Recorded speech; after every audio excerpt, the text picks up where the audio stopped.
Hello, good afternoon, everybody. I would like to speak in French first, and after you can rise and put your questions in any language you want.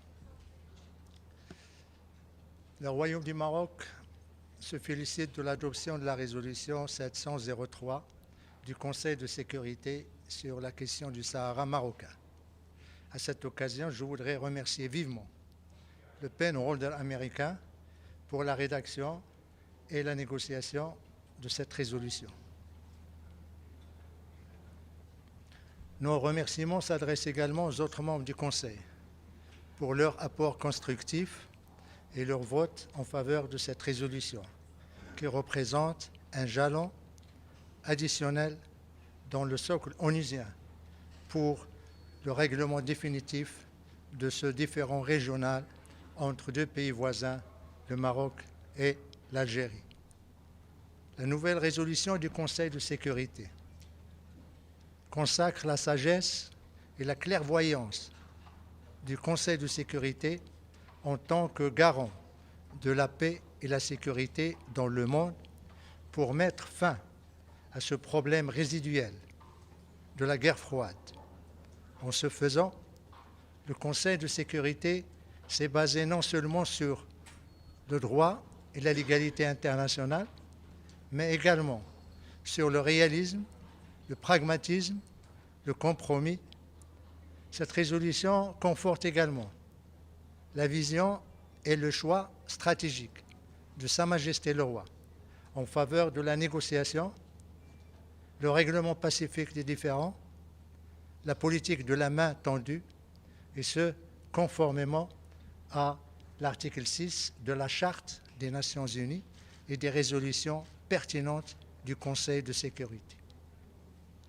La nouvelle résolution du Conseil de sécurité consacre les, socles, les 7 fondamentaux pour la résolution de ce problème. 1. La résolution réaffirme la prééminence, la préscience de l'initiative marocaine d'autonomie en tant que seule et unique solution sérieuse et crédible pour régler ce problème.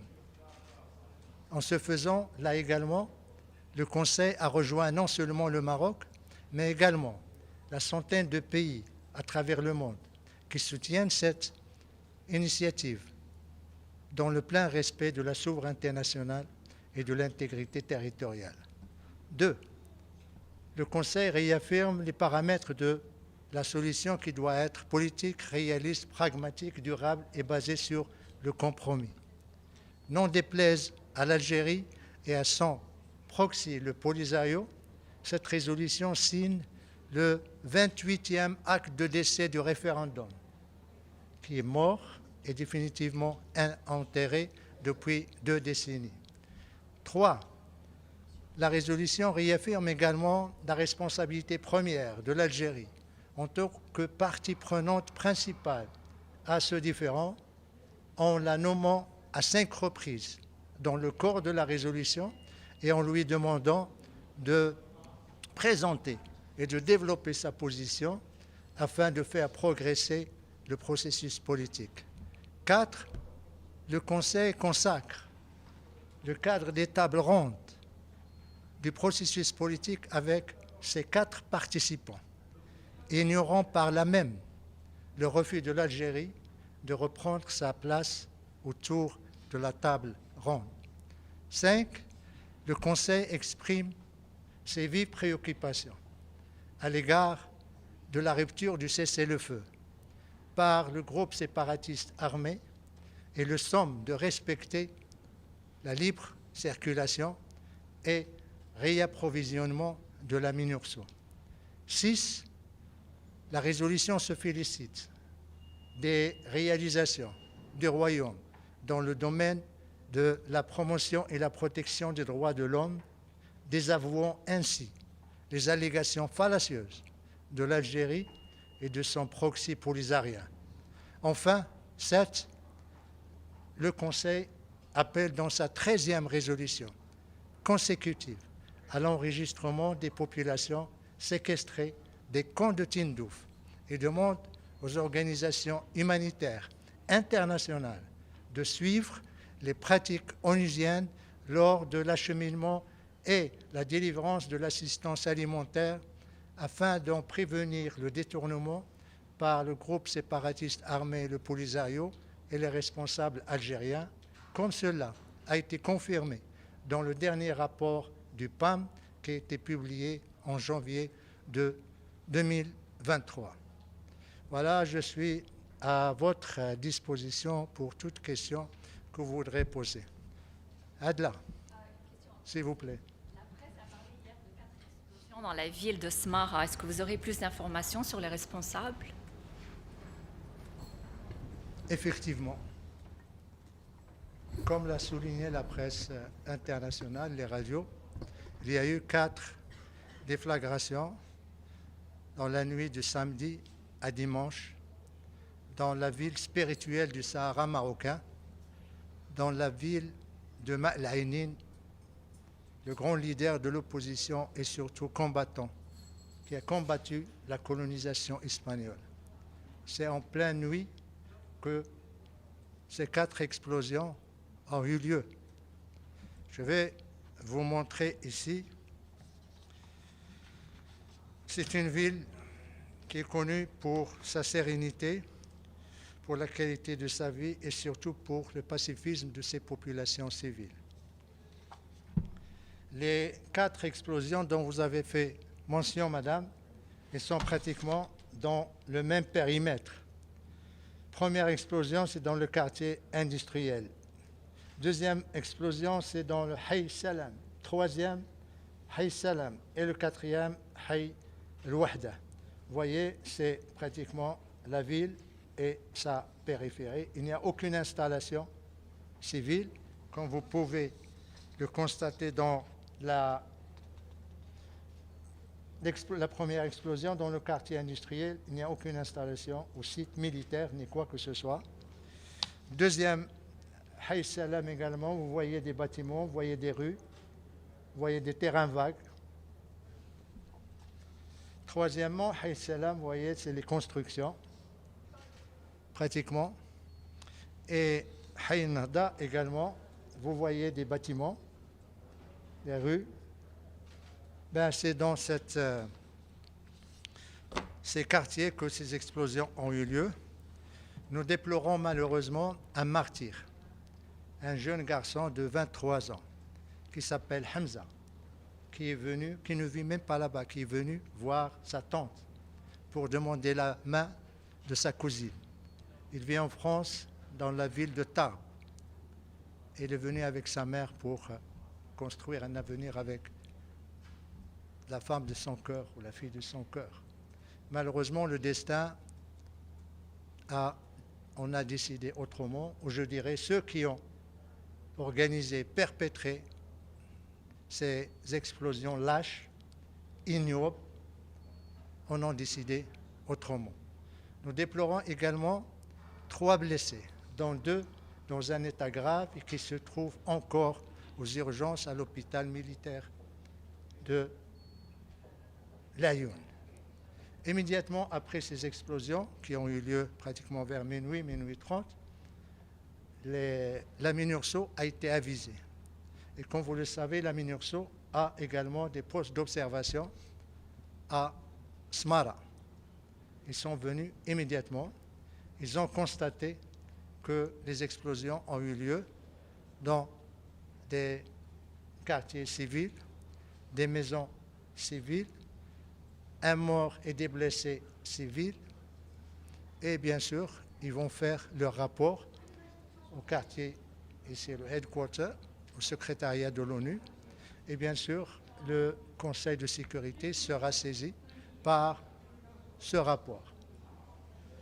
Les autorités marocaines, de leur côté, ils ont demandé à ce qu'il y ait, à travers le procureur général, auprès de la cour d'appel de Laayoune, qui a demandé à ce qu'on diligente, la police judiciaire de diligenter une enquête afin de vérifier ou d'identifier les détails scientifiques, mais également balistiques de ces explosions. Le Maroc est un pays légaliste. Pour le moment, nous sommes dans la phase de l'enquête, de la collecte d'informations. Nous n'accusons personne parce que tout simplement, nous attendons les résultats probants de cette enquête. À ce moment-là, nous agirons. Mais nous ne pouvons pas ignorer qu'il y a un faisceau d'indices qui sont là également probants. Les faisceaux d'indices, il n'y a pas un, il n'y a pas deux, il n'y a pas trois, il y en a plusieurs, et qui versent pratiquement vers la même direction qui s'est prononcée elle-même. Le premier indice, c'est le communiqué qui a été publié par le groupe séparatiste armé, le Polisario. C'est le communiqué 901, où il est dit que, là j'ai le communiqué en français, où il est dit que c'est ce qu'ils appellent l'armée de libération sahraoui a ciblé 3 régions. Le Mehbes, Smara, Farsia. Smara, il parle de l'explosion et de projectiles qu'ils ont lancés dans la nuit de samedi à dimanche. Premier indice. Et là, c'est un communiqué officiel du Polisario. Deuxième indice, lorsque les radios et les télévisions du monde, les agences de presse ont commencé à parler de ces explosions, le Polisario, et en le citant, à aucun moment, il n'a démenti. En l'absence de démenti de sa part, tout le responsabilise et tout indique que, effectivement, son silence confirme que c'est eux qui sont derrière ces explosions. Comment pourrions-nous qualifier tout en attendant les résultats et les conclusions de l'enquête de la police judiciaire de la Younes Mara? Nous savons que le droit international, le droit humanitaire international, les résolutions des conseils de sécurité qualifient toute attaque ou tout ciblage des civils ou des villes civiles comme acte terroriste, comme acte de guerre. Et bien sûr, ça suppose des conséquences et des responsabilités. Pour le moment, tout ce que nous pouvons dire, c'est que ces attaques ou ces explosions, cette victime innocente, que j'appellerai Shahid, qui a attristé tout le Maroc, ne resteront pas impunis. Les responsables devront assumer leurs responsabilités juridiques, mais également politiques. Pas seulement ceux qui ont perpétré ces attaques, mais ceux également qui sont derrière eux, ceux qui les abritent, ceux qui leur fournissent les missiles ou les katyusha ou les mortiers. Parce que tout simplement, quand il y a une déflagration, ça laisse des traces. Ça laisse parfois des indices techniques de l'origine qui va permettre au Maroc la traçabilité de l'explosif et la traçabilité du missile, du katyusha ou du mortier. À ce moment-là, le Maroc prendra les décisions qui s'imposeront et tirera les conséquences et les conclusions qui s'imposent. Et bien sûr, le premier à en tirer devra être le Conseil de sécurité, dès lors qu'il aura un rapport détaillé de la part de la MINURSO. La MINURSO est là pour superviser le cessez-le-feu. Le cessez-le-feu a été rompu il y a maintenant 2 ans, quelques mois. Il y a une responsabilité et nous attendons à ce que ce rapport soit rendu public par les Nations Unies afin que tout le monde sache qui cible les civils, qui tue les innocents, qui déstabilise la sécurité dans la région et qui risque de provoquer des drames sur l'ensemble d'un embrasement de la région. Tout le monde doit savoir ça et la communauté internationale, bien sûr, doit juger de ce qui s'est passé. Nous faisons confiance à la MINURSO, nous faisons confiance au Conseil de sécurité pour décider et, bien sûr, le Maroc tirera, comme je l'ai dit, la responsabilité qui s'impose après cet acte que je qualifierais d'ignoble et d'acte terroriste, condamnable. Deuxième question, oui. Pourquoi vous insistez de négocier qu'avec les Algériens? C'est pas que nous insistons, c'est pas nous qui insistons pour négocier avec les Algériens, parce que nous sommes dans notre Sahara. Et l'Algérie assume une responsabilité. Elle assume une responsabilité historique, politique et juridique. Historique, parce que l'Algérie qui a créé le Polisario, c'est l'Algérie qui l'héberge, c'est l'Algérie qui l'arme, c'est l'Algérie qui le finance. Et c'est l'Algérie qui lui a permis de autoproclamer sa chimérique république.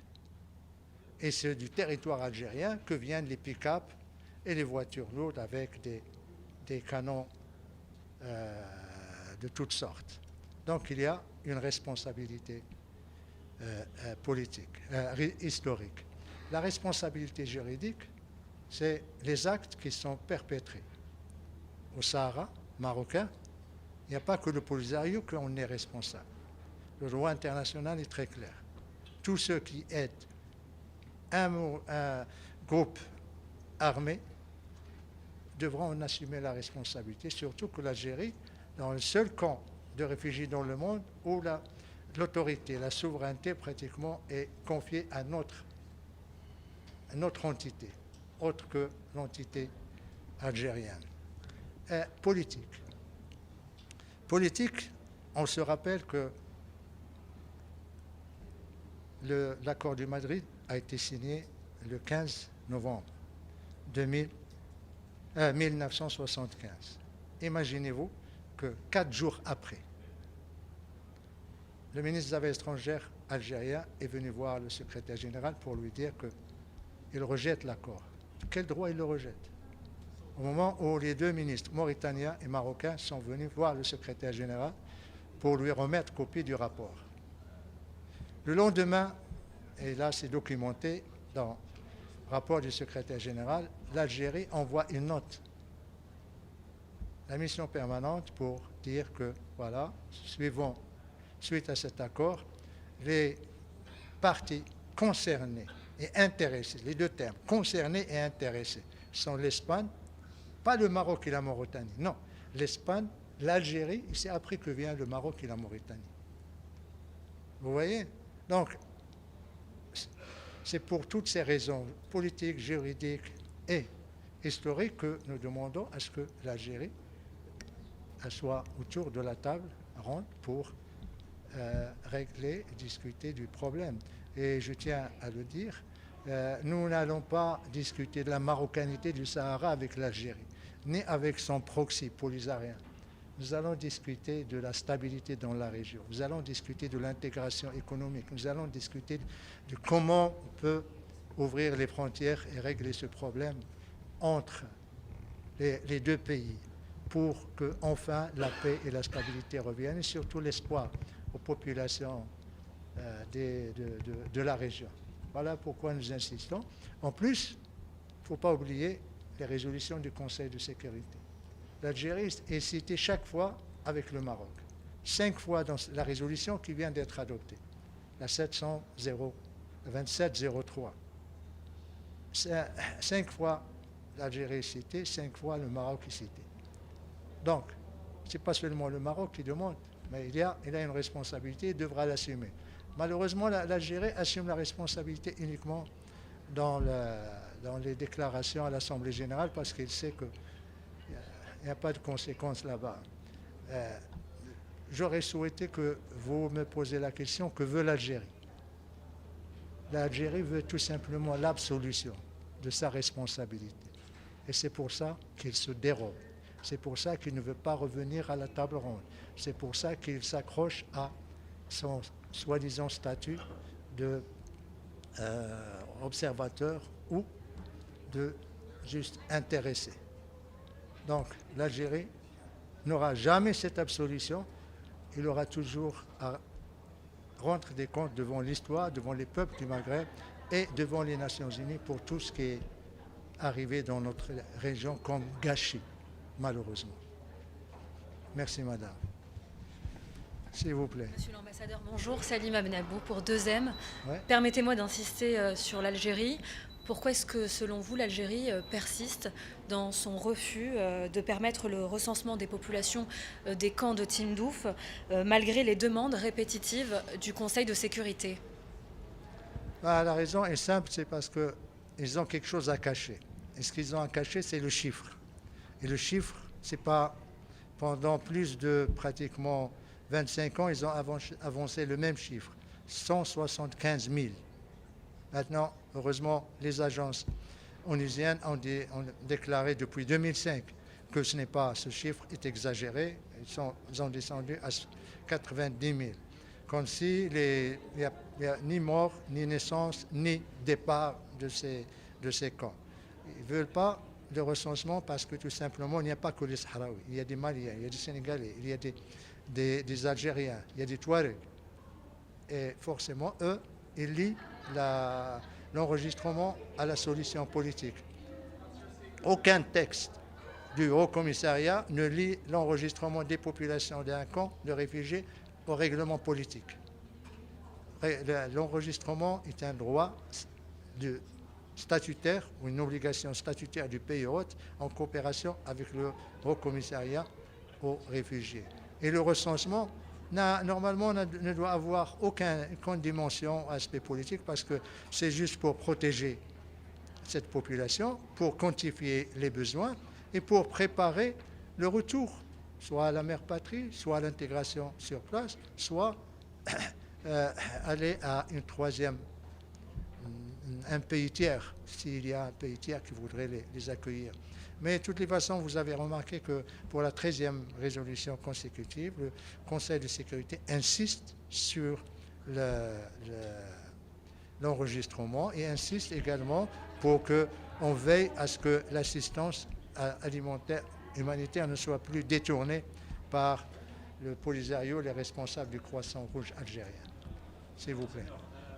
La résolution que vient d'adopter le Conseil de sécurité se félicite des consultations informelles que M. de Mistura a eues en mars dernier. Que pensez-vous de ce nouveau cadre de concertation? Je ne sais pas pourquoi vous l'appelez nouveau cadre de consultation. Le seul cadre qu'il y a, c'est les tables rondes. Et les tables rondes sont ancrées dans les résolutions du Conseil de sécurité, dans la dernière qui vient d'être adoptée. Il appelle à la reprise des tables rondes, il appelle au retour des 4 participants. Donc les consultations ne pourront jamais remplacer les tables rondes. Il n'y aura pas de substitution. Et le Maroc se posera à ce que ces consultations bilatérales, informelles, puissent remplacer un jour les tables rondes. D'ailleurs, rien que dans la sémantique, cherchez au dictionnaire que veut dire consultation, que veut dire informel. Consultation, c'est échange de points de vue, exprimer son avis, parfois bavardage, simple discussion. C'est ça les consultations, mais sans prise de position. Informel, ça veut dire que ce n'est pas officiel. Donc, on ne peut pas remplacer les tables rondes par des discussions indéfinies. Nous avons effectivement participé au mois de mars, comme cela figure dans le rapport de l'envoyé personnel, du secrétaire général, à des consultations afin d'écouter l'envoyé personnel et échanger avec lui. Mais si vous lisez le rapport du secrétaire général, vous allez trouver dans le paragraphe 39. Par hasard, le seul qui se félicite de ces consultations bilatérales, c'est le ministre des Affaires étrangères algérien. Il dit qu'ils sont très utiles. Ils ne vont pas revenir à table de négociation, de table ronde, parce qu'ils se limitent uniquement à ces consultations bilatérales. Nous leur disons, nous ne pouvons pas accepter qu'il y ait les tables rondes, qu'il y ait les consultations bilatérales informelles, parce qu'une partie, l'Algérie, a décidé de changer par elle-même le format. Donc, nous pouvons accepter toute discussion avec l'envoyé personnel, mais la discussion, ou si l'envoyé personnel voudrait l'appeler consultation, ça serait pour mener, ça serait vers la voie pour les tables rondes. Il faut que ces discussions ou consultations informelles soient organiquement liées à, in fine, arriver à l'organisation des tables rondes, comme cela a été fait par l'envoyé personnel. Il a eu des réunions bilatérales avec les ministres des Affaires étrangères des partis en Europe à 2 reprises pour préparer les tables rondes. Nous attendons à ce que ce soit également le cas, en dehors du maintien, de la réaffirmation des tables rondes. Nous ne pourrons jamais cautionner à ce qu'il y ait uniquement des consultations bilatérales, informelles au niveau des représentants permanents, sans objectif bien déterminé. Et l'objectif pour nous, c'est les tables rondes et c'est la base référentielle, c'est les résolutions du Conseil de sécurité. C'est ça notre référentiel. S'il vous plaît. Monsieur l'ambassadeur, bonjour. C'est Abdel Mohamed, deuxième chaîne marocaine. L'envoyé spécial fait rendu visite dernièrement au Sahara. Pour vous, quelle évaluation pour mettre vous pour cette visite? Très positif. Tout d'abord, il faut souligner que M. Slim Mistura s'est rendu au Sahara à l'invitation express du Royaume du Maroc. Ça d'un côté. Il a passé 4 jours dans des entretiens très fructueux. Il a eu des entretiens avec les autorités locales, avec les présidents des régions, avec les chouurs, avec les élus locaux. Il a rencontré la société civile, plusieurs ONG, les femmes, parce qu'il a insisté à rencontrer les femmes. Il a rencontré les femmes parlementaires, élues, mais également femmes d'affaires. Il a rencontré une délégation des ONG de jeunes. Il a rencontré les ONG en charge des droits de l'homme. Il a rencontré la commission régionale de Conseil national des droits de l'homme à Laayoune et Dakhla. Mais il a rencontré également l'ONG qui réunit les ralliés du Polisario qui vivent en toute tranquillité, liberté et qui jouissent de tous leurs droits au Sahara marocain. Il a également, dans un dîner officiel, rencontré les consuls des consulats ouverts à Dakhla, avec qui il s'est entretenu durant le dîner sur les opportunités d'affaires, pourquoi ils ont ouvert, et ils lui ont expliqué le pourquoi et le comment de l'ouverture de leur consulat sur place et surtout l'activité qu'ils mènent, aussi bien en ce qui concerne la migration que les investissements, que les opportunités d'affaires. Il a également, ça c'est les rencontres, mais en même temps, il a fait des visites sur le terrain, aussi bien à Laayoune qu'à Dakhla, l'hôpital d'oncologie qui vient d'ouvrir depuis 1 an. Il a visité l'hôpital universitaire qui est encore en chantier, mais qui sera prêt dans 1 an, qui est une immense infrastructure pour l'ensemble de la région. Il a visité le centre d'excellence et de travail. Là également, c'est un centre gigantesque où on lui a expliqué les chances qui sont offertes aux jeunes pour la formation. Il a visité le grand port Dakhla en construction, qui sera l'un des plus grands ports en eau profonde de l'Afrique de l'Ouest. Et comme il a vu également des présentations sur l'autoroute Darfaya-Dakhla de 1000 km. Et je vous réfère à ce qu'il a dit dans son rapport, qu'il a été impressionné. Impressive les infrastructures. Donc cette visite a été très utile. Il a également rencontré les responsables de la MINURSO, s'est entretenu avec les observateurs. Il a rencontré toutes les personnes qu'il a souhaité voir et les personnes qui ont souhaité le voir également. Nous n'avons mis aucune limite à ces rencontres sur place et nous sommes très contents que le rapport qu'il a fait sur cette visite a été factuel, a été positif et surtout il a permis aux membres du Conseil de sécurité de se rendre compte de ce qui est la réalité de la vie paisible au Sahara, les investissements, les libertés, les activités économiques. Et surtout, il y avait un message, et là je m'arrêterai là, pratiquement tous ces interlocuteurs ont insisté sur une chose, l'espoir. Et ils se projettent sur l'avenir, sur la construction du Sahara, ce qu'ils sont en train de faire, et également la possibilité pour leurs frères et sœurs et parents qui sont dans les camps de Tindouf pour qu'ils reviennent, pour qu'ils participent avec eux à la construction, à l'édification de cette grande région du Maroc. À aucun moment, ils ne se sont attardés sur le passé ou sur ce qu'ils ont vécu. Même ceux qui ont fui les camps de Tindouf, ils ont eu des messages et surtout un langage positif, prometteur. Et se sont, comme j'ai dit, projetés à l'avenir afin qu'ils comprennent que c'est une génération qui pense à la vie ensemble. Et c'est une génération qui pense à la paix, la sécurité et surtout la coexistence avec tout le monde. Même ceux qui ont une opinion différente, il y a de la place pour tout le monde. Merci.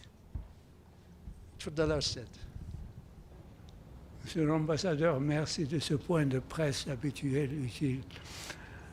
La résolution stipule que le différend sur le Sahara dépend de la consolidation de la coopération entre les membres du Maghreb, les membres de l'UMA. Sa Majesté le roi Mohammed VI a envoyé un message en Algérie il y a quelque temps voulant inaugurer un dialogue. L'Algérie a rejeté ce dialogue. Le Polisario a déclaré la guerre totale. Comment pensez-vous que les Nations Unies puissent faire quoi que ce soit pour consolider la coopération entre les États membres de l'UMA? La résolution, je vous remercie pour votre question. La résolution que le Conseil de sécurité vient d'adopter verse dans ce que vous venez de dire. Il parle de la coopération entre les pays de la région. Il parle du règlement pacifique de ce différend. Il parle du rôle de l'Algérie. Donc ce problème sera réglé avec l'apport, la contribution, la sagesse de l'Algérie autour de la table ronde, Inch'Allah. Sa Majesté le Roi, que Dieu l'assiste, a toujours maintenu la main tendue envers les frères algériens, envers son frère, son Excellence, le Président Tebboune. Donc cette main tendue, elle est toujours là parce qu'elle est motivée par une conviction, une foi sincère dans la nécessité de vivre ensemble, de la paix ensemble, de la construction du Grand Maghreb ensemble et surtout dans la nécessité d'offrir un avenir meilleur aux générations présentes et futures. Notre génération, malheureusement, n'a pas vu ce rêve se réaliser et le rêve de Sa Majesté le Roi, c'est que avec son frère, le président algérien, cela puisse se réaliser dans le meilleur délai possible. Les Marocains sont résilients, mais en même temps optimistes, mais en même temps têtus quand il s'agit de la marocanité du Sahara et déterminés. La marocanité du Sahara ne peut pas être ni sacrifiée, ni négociée, ni discutée avec qui que ce soit. On peut parler de tout, sauf la marocanité. Et surtout, n'oubliez pas, chaque Marocain a fait le serment de tout faire pour préserver la marocanité du Sahara et pour défendre notre pays. Tout le reste est négociable. Je vous remercie. Dernière question. Ouais. L'Algérie va siéger au Conseil de sécurité dans 2 mois. À quoi vous vous attendez? À quoi je m'attends? J'aimerais m'attendre à de bonnes choses. Enfin, il y a 2 scénarios. Lorsque l'Algérie accédera à partir du 1er janvier au Conseil de sécurité en tant que membre non permanent. Soit l'Algérie assume pleinement sa responsabilité en tant que membre responsable, en tant que membre représentant le groupe arabe au sein du Conseil de sécurité, en tant que membre qui est susceptible d'apporter sa contribution à la préservation de la paix et la sécurité dans le monde. Il y a énormément de problèmes en Afrique, il y a au Moyen-Orient, il y a en Asie, il y a le Conseil de sécurité et l'Algérie peut apporter sa touche, sa contribution à la consolidation de la paix et la sécurité dans le monde. Et ça, c'est le scénario que je dirais heureux, que nous espérons vivement. Il y a l'autre scénario, c'est que l'Algérie se désintéresse de tout cela et se concentre, se focalise sur la question du Sahara marocain ou à son obsession marocaine ou saharienne. Ce serait un gâchis, là également, parce qu'il n'a pas été élu dans le cadre d'une rotation pour s'occuper uniquement de son agenda national. Le Conseil de sécurité, il a ses règles. Il a son mandat. C'est l'organe le plus important des Nations Unies. Il a ses objectifs. Son mandat est géré par la charte, mais par également le règlement provisoire du Conseil. Ils sont clairs. L'Algérie ne peut pas faire autrement que s'inscrire dans ce que le Conseil de sécurité a déjà fait. Le dossier du Sahara, il aura déjà des dizaines de résolutions. Il ne peut pas venir et commencer de scratch ou de vacuum. Il y a la dernière résolution, c'est la 2703. Il doit travailler là-dessus. S'il travaille là-dessus, je crois tout membre du Conseil de sécurité se doit s'il est sincère, de s'inscrire dans la légitimité onusienne, dans la légitimité du Conseil de sécurité et mettre en œuvre ce que cet organe dans lequel il est devenu membre non permanent doit mettre en œuvre cela. S'il ne le met pas en œuvre ou s'il persiste, comme j'ai dit, ben ça serait autre chose. Dans ce cas-là, le Maroc sera là. Nous serons vigilants. Nous nous opposerons à toute instrumentalisation du Conseil et nous répondrons à toute provocation, que ce soit à l'intérieur du Conseil ou bien ici, partir de cette tribune. Le Maroc est connu pour être parmi, et ça c'est pas moi qui le dis, parmi les 10 pays, parmi les 193 pays membres des Nations Unies, à être le plus présent au Conseil de sécurité. Notre assiduité aux réunions du Conseil de sécurité est un exemple. Nous sommes parmi les 10 premiers pays. Nous allons encore faire plus avec l'Algérie en tant que membre. Tout simplement, pas pour créer quoi que ce soit. Le Maroc n'a jamais été celui qui provoque ou celui qui crée le problème. Nous sommes le pays qui réagit. Si nous tendons la main à nos frères algériens, la délégation aussi, pour travailler ensemble, nous interviendrons positivement lorsqu'ils présideront le Conseil, lorsqu'ils auront leur événement signature ou leur thématique qu'ils choisiront pour le mois de leur présidence. Nous serons animés avec l'esprit le plus positif, le plus fraternel et le plus responsable. Parce que nous voyons loin et nous ne mêlons pas la question du Sahara à autre chose. Il y a 2 réunions du Conseil par an. C'est au mois d'octobre pour prorogation du mandat et le mois d'avril pour le mi-parcours ou le mi-terme. Ben, en dehors de ces deux réunions, ben, il n'y a pas de raison de soulever la question du Sahara à n'importe quel discours. J'espère qu'il soit animé par les mêmes sentiments que nous sommes là. Il y a un problème entre nous, on le laisse de côté, sauf s'il est inscrit à l'ordre du jour, et on travaille ensemble. Nous leur tendons la main ici pour travailler ensemble pour la réussite de leur mission, parce que ce n'est pas dans leur intérêt que chaque fois que s'ils soulèvent la question ou il n'est pas inscrit à l'ordre du jour, le Maroc sera obligé de répondre. Ce n'est pas dans leur intérêt ni dans leur image, pour préserver leur image. Ils doivent maintenant envoyer l'image d'un pays responsable. C'est pour ça qu'ils sont ici dans le Conseil. Voilà, merci beaucoup, mesdames et messieurs. À l'année prochaine, Inch'Allah, je l'espère.